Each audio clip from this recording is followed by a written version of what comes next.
यह पाकिस्तानियों की एक चीज का मैं फैन हो गया। भले ही इनके पास खाने को अनाज नहीं, जेब में पैसे नहीं, लेकिन जब बात इनकी नेशनल सिक्योरिटी में आएगी तो ये बड़े से बड़ा हथियार लेने से नहीं पीछे हटते। और आज हम जिस खबर पर बात करने जा रहे हैं वो न सिर्फ भारत बल्कि पूरी दुनिया के लिए बहुत बड़ा झटका साबित हो सकती है। रिसेंटली एक बहुत बड़ा डेवलपमेंट हुआ है। टर्की और पाकिस्तान दोनों जॉइंट मिलकर कान फाइटर जेट की फैक्ट्री खोलने वाले हैं और ये फैक्ट्री होने वाली है पाकिस्तान के अंदर। पाकिस्तान चाइना का J-35 स्टेल्थ फाइटर जेट लेने जा रहा है, वो भी 40 की संख्या में।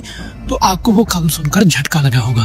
तो अगर आप उस झटके से थोड़ा सा उबर गया तो मैं एक झटका आपको और देना चाहूंगा, क्योंकि पाकिस्तान और तुर्की ये दोनों देश आपस में डिस्कशन कर रहे हैं तुर्की के कान स्टेल्थ फाइटर जेट की। बात करें हमारे भारत की तो कहने का कोई फायदा ही नहीं।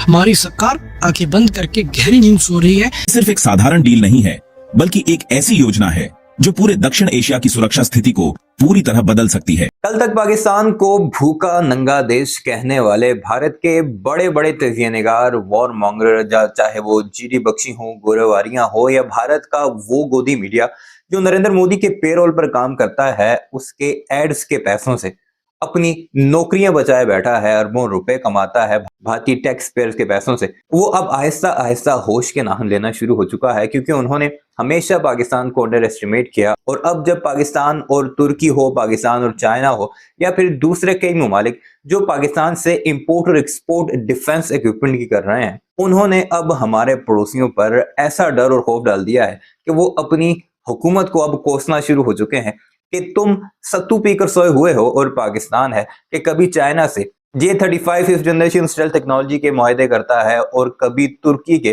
कान एयरक्राफ्ट के मुआहदे कर रहा है, जबकि भारत की अब हालत ये हो चुकी है कि उसके पास कोई ऑप्शन तक नहीं रहा। कल अपनी वीडियो में हमने आपको गोरावारिया और उनके एक साबिक एयर मार्शल का इंटरव्यू दिखाया था, जिसमें उसने बाकायदा ये एतराफ किया था कि अमेरिका से F-35 लेना किसी भी तौर पर सूदमंद नहीं है, जो कि चाइना और पाकिस्तान को काउंटर कर सकता है। और उसकी वजूहात भी बिल्कुल वाज़ेह थी कि एक तो वो चाइना के J-35 से दुगनी कीमत पर है, दूसरा अमेरिका के पास अभी तक क्यों में इतने ममालिक लगे हुए हैं जिन्होंने बाकायदा एडवांस पेमेंट कर रखी है। हम अगर आज पेमेंट करते हैं तो कम से कम 5 से 7 साल हमें उसे एक्वायर करने में लग सकते हैं। तो उस वक्त तक चाइना 6th जनरेशन भी मुकम्मल तौर पर बना चुका होगा या फिर अगली टेक्नोलॉजी पर शिफ्ट हो चुका होगा। जबकि साथ ही साथ ये भी कि उसके जितने भी इक्विपमेंट्स हैं वो सिर्फ अमेरिकन बेस्ड नहीं, वो यूरोप के कई ममालिक से आते हैं। तो फिर अमेरिका जब चाहेगा हमें ब्लैकमेल करेगा, या फिर यूरोपीय ममालिक जब चाहेंगे वो पार्ट्स रोककर हमें ब्लैकमेल करते नजर आएंगे। तो अब भारत के मीडिया में पाकिस्तान की फिजाइया की स्ट्रेंथ को देखकर क्या कुछ चल रहा है, इस वीडियो में आपको वही सब कुछ डिटेल से दिखाते हैं। लेकिन आगे बढ़ने से पहले आपसे गुजारिश है, चैनल को सब्सक्राइब नहीं किया तो ऐसी वीडियोस के लिए जरूर सब्सक्राइब कीजिएगा और कमेंट सेक्शन में इस बारे में अपनी राय का इजहार भी जरूर कीजिएगा। यह पाकिस्तानियों की एक चीज का मैं फैन हो गया। भले ही इनके पास खाने को अनाज नहीं, जेब में पैसे नहीं, लेकिन जब बात इनकी नेशनल सिक्योरिटी में आएगी तो ये बड़े से बड़ा हथियार लेने से नहीं पीछे हटते। रिसेंटली एक बहुत बड़ा डेवलपमेंट हुआ है। टर्की और पाकिस्तान दोनों जॉइंट मिलकर कान फाइटर जेट की फैक्ट्री खोलने वाले हैं और ये फैक्ट्री होने वाली है पाकिस्तान के अंदर। और आज हम जिस खबर पर बात करने जा रहे हैं वो न सिर्फ भारत बल्कि पूरी दुनिया के लिए बहुत बड़ा झटका साबित हो सकती है। पाकिस्तान ने चीन से J-35A स्टेल्थ लड़ाकू विमान की डील करने के बाद अब तुर्की के साथ कान स्टेल्थ फाइटर जेट की डील पर बातचीत शुरू कर दी है। ये सिर्फ एक साधारण डील नहीं है बल्कि एक ऐसी योजना है जो पूरे दक्षिण एशिया की सुरक्षा स्थिति को पूरी तरह बदल सकती है। जैसा मैंने आपको रिसेंट वीडियोस में बताया था कि पाकिस्तान चाइना का J-35 स्टेल्थ फाइटर जेट लेने जा रहा है, वो भी 40 की संख्या में। तो आपको वो खबर सुनकर झटका लगा होगा। तो अगर आप उस झटके से थोड़ा सा उबर गया तो मैं एक झटका आपको और देना चाहूंगा, क्योंकि पाकिस्तान और तुर्की ये दोनों देश आपस में डिस्कशन कर रहे हैं तुर्की के कान स्टेल्थ फाइटर जेट की। पूरा मसला क्या है वो भी मैं आपको बता देता हूँ। दरअसल चाइना और यूएसए के बाद तुर्की तीसरा ऐसा देश है जिसके पास फुल स्टेल्थ लड़ाकू विमान है। रशिया का Su-57 आप इस रेस से निकाल दीजिए, वो अभी तक फुल स्ट्रेंथ फाइटर जेट नहीं बना, ना ही रशिया उसकी प्रोडक्शन कर पाया है। लेकिन तुर्की का जो कान स्टेल्थ फाइटर जेट है वो पूरे तरीके से स्टेल्थ है, क्योंकि तुर्की नाटो का मेंबर है। तो उसके पास ऑब्वियसली नाटो की कई सारी टेक्नोलॉजीज रही है और उसको सीखने का भी मौका नाटो देशों से काफी ज्यादा मिला है, जिसके चलते उन्होंने अपना जो स्टेल्थ फाइटर जेट ना सिर्फ बनाया है, बाकायदा उसकी टेस्टिंग भी कर डाली है। बात करें भारत और तुर्की की तो इनके रिश्ते ठीक वैसे ही हैं जैसे भारत और पाकिस्तान के हैं। तुर्की की जिस कंपनी ने ये कान फाइटर जेट बनाया है वो पाकिस्तान में एक फैक्ट्री इंस्टॉल करेंगे, वहां पर ये कान फाइटर जेट बनेंगे। अब पाकिस्तान में ये फैक्ट्री लगने का मतलब साफ है कि अब कान स्टेल्थ फाइटर जेट की जो प्रोडक्शन है वो पाकिस्तान में भी होगी। दोस्तों, इन स्टेल्थ फाइटर जेट की कीमत तो बहुत ज्यादा होती है, कई $1 बिलियन में एक फाइटर जेट आएगा।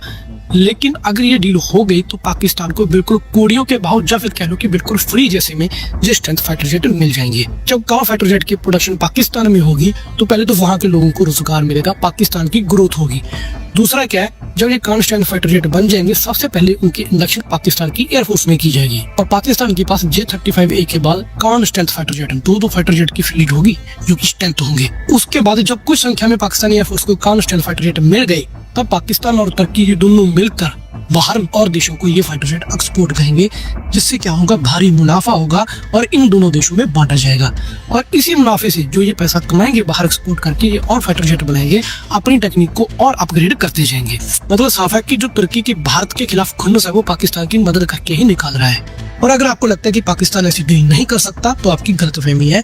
पाकिस्तान ऑलरेडी चाइना के साथ J-17 थंडर फाइटर जेट की ऐसी डील कर चुका है। अब उसकी प्रोडक्शन वो पाकिस्तान में ही करते हैं। भले ही J-17 एक कवाड़ लड़ाकू विमान है, कितनी भी कवाड़ की आप अपग्रेडेशन करो कवाड़ ही रहता है, लेकिन J-17 को वो बाहर एक्सपोर्ट करते हैं और वो पैसा अपने और J-17 फाइटर जेट बनाने में या पुराने जो J-17 उन्होंने बना रखे हैं उनकी अपग्रेडेशन में लगाते जा रहे हैं। तुर्की की टेक्नोलॉजी को आप दरकिनार नहीं कर सकते।